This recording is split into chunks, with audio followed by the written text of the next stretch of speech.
Nang di natuwa ang may likha, babaeng may toyo ang ginawa.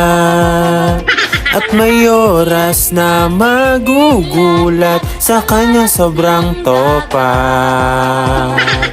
At pag hindi ka nagsorry, magbabago siya ng ugali. Kaya isang mali mo lang, magagalit mang aawa.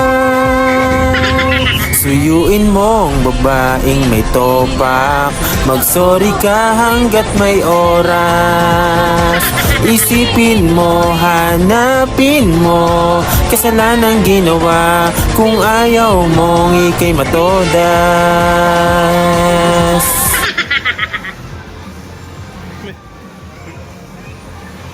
May kakambal. May kakambal.